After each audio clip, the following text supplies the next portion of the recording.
भूत होते हैं या नहीं, इस पे बहस तो बहुत होती है, पर सच झूठ का फैसला अब मैं आप पर छोड़ती हूँ। तो स्वागत है आपका घोस्ट स्टोरीज इन हिंदी में, जहाँ मैं हूँ आपकी होस्ट विदिशा।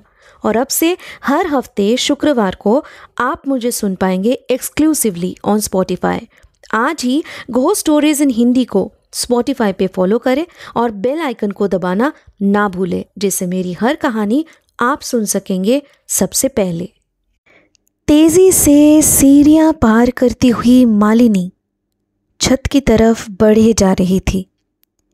शायद ऐसे ही उसने किस्मत की सीढ़ियों में भी छलांग लगाने की गुस्ताखी की थी। हाँ, आज मालिनी अपने आप से बहुत नाराज थी। क्यों ऐसा हर बार होता है कि वही बदकिस्मती से फंस जाती है। जिंदगी के हर मुकाम में उसे ही हार का सामना करना होता है। कुछ साल पहले की ही तो बात है, जब वो मुंबई नगरी में अपने नसीब को आजमाने आ पहुंची थी।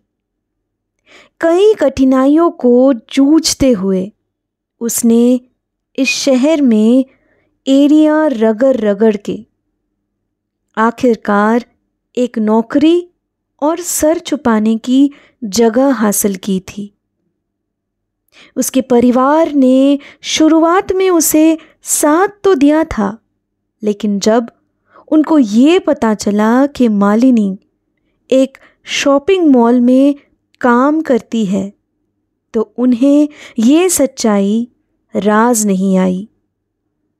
कई हफ्तों तक मालिनी लगातार उन्हें समझाने की नाकाम कोशिशें करती रही कि बस अभी के लिए उसने ये काम लिया है, दूसरी जगह पे भी वो काम ढूंढ रही है, बस थोड़ा सा इंतज़ार और सब्र करना होगा।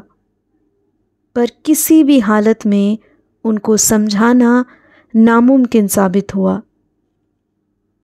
फिर एक दिन ऐसा आया जब उन्होंने मालिनी से अपना सारा रिश्ता तोड़ दिया। वक्त बीतता गया, मालिनी ने किस्मत के साथ समझौता कर लिया और आगे बढ़ने लगी। 1 साल बाद उसने मल्टीनेशनल कंपनी में ज्वाइन कर लिया था। उसी एमएनसी में राहुल उसका कोलीग और अच्छा दोस्त बन गया था। राहुल के संग उसने आगे जाकर सुनहरा भविष्य सजाने का सपना संजोया। दोनों ने गुपचुप मंदिर में जाकर शादी करने का प्लान भी बना लिया था, लेकिन मालिनी जैसे बदनसीबी को साथ लेकर पैदा हुई थी। उसी रोज राहुल के गांव से उसको बुलावा आ गया था। राहुल को जिस बात का डर था वही हुआ था। उसके घर वालों ने धोखे से उसे घर बुलाया था और वहां पहुंचते ही जबरन उसकी शादी करवा दी गई। आज मालिनी एक बार फिर से तन्हा हो गई थी। राहुल अब कभी उसके पास वापस आने के लिए तैयार नहीं था। उसका कहना था कि अब वो उस नई नवेली दुल्हन के साथ धोखाधड़ी नहीं कर सकता है। शायद कहीं ना कहीं राहुल की बातें सही थी, पर मालिनी इस बात को मान ही नहीं पा रही थी। कैसे जिएगी वो राहुल के बिना? ऊपर से राहुल के साथ भागकर शादी करने के प्लान से उसने पहले ही नौकरी से इस्तीफा दे दी थी। इसलिए ना अब उसके पास नौकरी रही और ना ही राहुल का साथ। रहने के लिए रेंट का फ्लैट है, पर यहाँ भी वो ज़्यादा देर अपना सर छुपाकर नहीं जी पाएगी, क्योंकि उसके 2 महीने का रेंट अभी भी बाकी है। राहुल को उसने अपने बैंक अकाउंट से सारे पैसे निकाल कर दे दिए थे, इसलिए अब उसके पास बस कुछ दिनों का ही मोहलत है। फिलहाल छत पे आकर उसी बारे में सोचे जा रही थी मालिनी।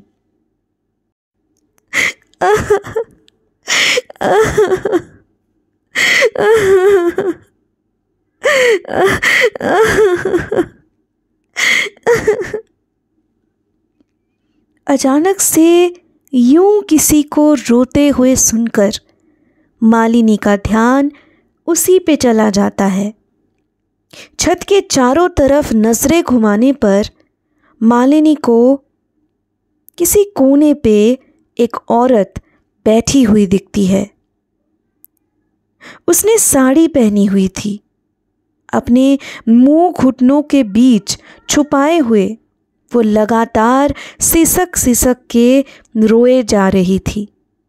उसके करीब जाकर मालिनी ने कहा, तुम यूं अकेले यहाँ बैठकर इतनी रात गए क्या कर रही हो और इस तरह रो क्यों रही हो? सब ठीक तो है? मालिनी के कहने पर अपने साड़ी के पल्लू से आंसू पोंछते हुए उस औरत ने पलकें उठाकर उसकी ओर देखते हुए कहा, सब ठीक कैसे हो सकता है? मेरी जिंदगी तो हमेशा से ही उलझी हुई है। ऐसा क्या हुआ है तुम्हारे साथ? तुम चाहो तो अपना दुख मुझसे बांट सकती हो। मेरा नाम मालिनी है। तुम्हारा नाम? मैं शोभा। ऐसे किसी अनजान से अपने दुख कैसे बांट सकती हूँ मैं, खास करके जब वो गम मुझे मेरे अपनों ने दिया हो।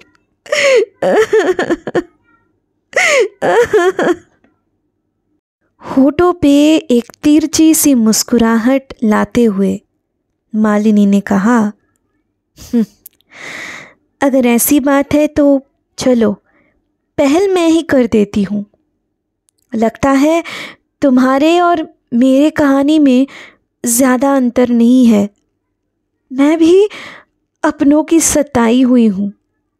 इस वक्त उसी दौर से गुज़र रही हूँ जहाँ मेरे पास कोई भी नहीं है। इस बार शोभा ने मालिनी को हमदर्दी जताते हुए कहा, लगता है हम दोनों ही अपने परेशानी का हल ढूंढने यहाँ आए हुए हैं। मालिनी ने आंसू बहाते हुए आगे उसके सारे दर्द शोभा से बांटना शुरू कर दिया।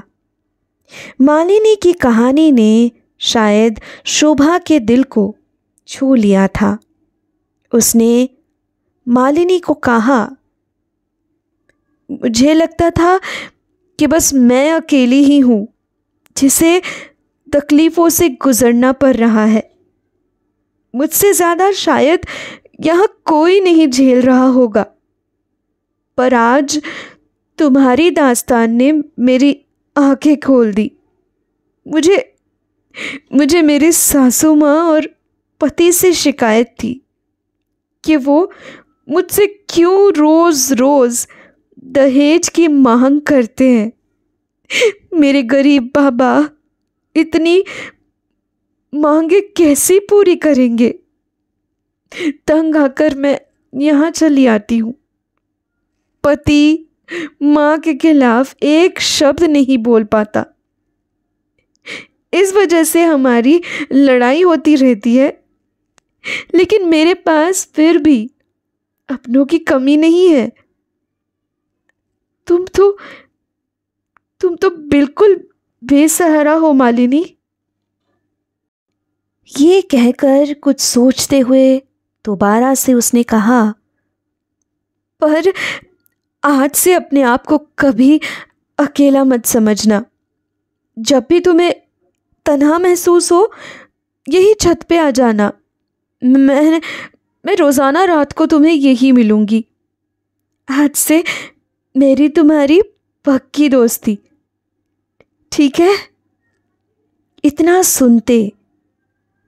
सुनते ही मालिनी खुशी से फूले नहीं समाई और हाथ आगे करते हुए बोली, वादा? शोभा उसका हाथ पकड़ के बोली, पक्का वाला। दोस्ती का ऐसा गहरा नाता जुड़ चुका था कि मालिनी अब घंटों छत पे शोभा से बातें करती रहती थी। दोनों को वक्त का कुछ भी होश नहीं रहता था। मालिनी की जिंदगी में मानो एक बार फिर से खुशियों ने दस्तक दी थी। हालांकि अब उसके पास कोई ऐसा किस्सा नहीं बचता था कि वो शोभा को बता पाए, पर शोभा बड़े चाव से मालिनी को हर वो खुशी और गम बांटने लगी थी जो शायद दो बहनें ही कर सकती थी। कभी कभी शोभा उसके लिए अपने घर से खाना बना लाती थी, तो कभी अपने शादी का एल्बम लेकर आती थी। भले ही मालिनी अकेले रहा करती थी, पर शोभा को हमेशा से इस बात का डर लगा रहता था कि कभी कोई उसे रंगे हाथों यूं छत पे टहलते हुए ना देख ले। उसे पता था कि इस बात का पतंगड़ बनाकर उसके ससुराल वाले इस वजह से उसके पिता से जबरन और मांग करने की जिद करेंगे। हर रोज़ उनके सो जाने के बाद ही छुपते छुपाते मालिनी छत पे आया करती थी। अच्छा मालिनी, कभी तुम्हारा मन नहीं करता कि ये सब झंझट एक पल में ख़त्म किया जा सकता तो कितना अच्छा होता? हाँ, मन तो करता है, पर कोई जादुई शक्ति ही अब चुटकियों में सब सुलझा सकती है। इसलिए जो होना नहीं है उसका सोचकर क्या काम। मैंने अपने किस्मत के साथ समझौता कर लिया है। आगे जो भी होगा मुझे अब उसकी परवाह नहीं है। और वैसे भी मुझे अकेलेपन ने ज़्यादा सताया हुआ था, जो तुम्हारे होने से पूरी हो चुकी है। अब कोई फ़र्क नहीं पड़ता मुझे। लेकिन मुझे तो अभी भी एक ही उपाय सूझता है जिससे हर रास्ता आसान हो जाता है। शोभा की पेचीदे बातें मालिनी के पल्ले नहीं पड़ रहे थे। कोई भी जवाब ना मिलने पर शोभा ने दोबारा कहा, मौत। बस यही होता है सबसे आसान तरीका। अपने हिसाब से जिंदगी भले ही ना जी पाए, पर अपने मर्जी से उसे ख़त्म करना तो हमारे ऊपर है ना? मालिनी हैरानी के साथ शोभा की तरफ देखती रह जाती है। ये पहली बार नहीं था जब शोभा मौत का जिक्र कर रही थी। करीबन हर दूसरे तीसरे दिन उसके मन में यही ख्याल आया करता है, और हर बार वो मालिनी के आगे अपने जज्बातों को बेनकाब कर देती है। महीने भर की दोस्ती में मालिनी ने शोभा के हर मुश्किल का हल निकालने में उसकी मदद की है। उसकी परेशानियां कुछ हद तक कम तो हो चुकी है, पर उसे जड़ से उखाड़ना नामुमकिन सा था। शोभा के पति महेश अपने माँ के बहलाने फुसलाने पर अब दहेज के लिए उसे मारा पीटा भी करता था। शायद यही वजह होगी कि अब दिन ब दिन शोभा खुदकुशी करने के लिए सोचे ही जा रही थी। माहौल को थोड़ा बदलने के लिए मालिनी ने मजाकिया अंदाज में शोभा को कहा, तो मैडम इतना बताएं कि आपने मरने के लिए कोई तारीख और समय तय किया है क्या? क्योंकि मुझे नहीं लगता है कि आपके बिना अब मेरे ज़िंदगी में फ़िलहाल कोई और है। तो अगर आप नहीं तो मैं भी नहीं, साथ में मरने का प्रोग्राम फिक्स करते हैं। क्या कहती हो? इस बात के ख़त्म होते ही दोनों सहेलियां एक दूसरे को देखते हुए ज़ोर ज़ोर से हंसने लग जाते हैं। पर उसी पल शायद सीढ़ियों पे किसी के कदमों की आहट सुनाई देती है। इस पर शोभा चुप होने का इशारा करती है। दोनों छत के दूसरी तरफ कोने में जाकर अंधेरे में दुबक कर चुप्पी लगाए बैठे रहते हैं। शोभा का कहना था कि वो किसी के नज़रों में पकड़ी गई तो उसका घर से निकलना दुश्वार हो जाएगा। मालिनी उसकी पक्की और एक लौती सहेली थी, इसलिए वो उसकी जुदाई बर्दाश्त नहीं कर सकती थी। मालिनी भी इसी वजह से उसके कहने पर यूं ही छुप जाया करती थी। भूत होते हैं या नहीं, इस पे बहस तो बहुत होती है, पर सच झूठ का फैसला अब मैं आप पर छोड़ती हूँ। तो स्वागत है आपका घोस्ट स्टोरीज इन हिंदी में, जहाँ मैं हूँ आपकी होस्ट विदिशा। और अब से हर हफ्ते शुक्रवार को आप मुझे सुन पाएंगे एक्सक्लूसिवली ऑन स्पॉटिफाई। आज ही घोस्ट स्टोरीज इन हिंदी को स्पॉटिफाई पे फॉलो करें और बेल आइकन को दबाना ना भूलें, जिससे मेरी हर कहानी आप सुन सकेंगे सबसे पहले।